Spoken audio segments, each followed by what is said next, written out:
Concerning the grouping of similar schools, I'm going to give you a quote from the Lexington Herald, an editorial that ran, quote, "Lowering expectations on the basis of demographics flies in the face of that equal education guarantee," end quote, of the Kentucky Constitution.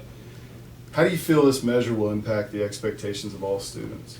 Yeah, what I think they're referring to there is taking, let's say, a low-performing school and comparing it to another low-performing school, as opposed to comparing it to the whole system of output from various schools.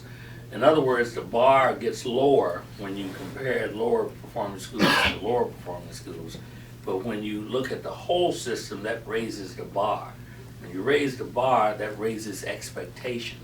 When you raise expectation, you have the expectation of performance each and every day that you're in the classroom, each and every year that you matriculate in the school. So you don't want to dumb down those expectations, in my opinion.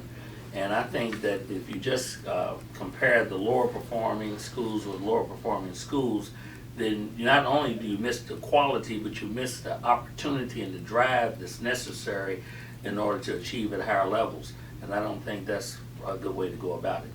So when you start looking at the demographics and isolate them out and just doing demographic, I think you lose something. On the other hand, I think when you evaluate, you have to look at those demographics to see what those elements are that contribute to, that are the opportunities, are those things that depress the ability of a school to perform, and exactly where that is.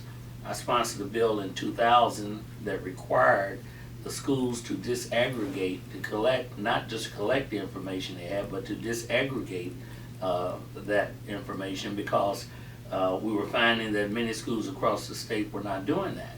And that means they weren't using the information necessary. And then a few years later, I passed a bill called the Achievement Gap Bill that still governs the schools. This was before No Child Left Behind. This was before many of the initiatives that they're talking about now. But the fact of the matter is that teachers would disaggregate that information, and schools weren't using the information to benefit the student and the system itself. So Senate Bill 168 required them, wherever it was detected that there was a gap, not only along race lines, gender lines, disabilities, just about every line that you could just about identify, it required them to develop a plan and how they were going to close that gap, or how they were going to make it better.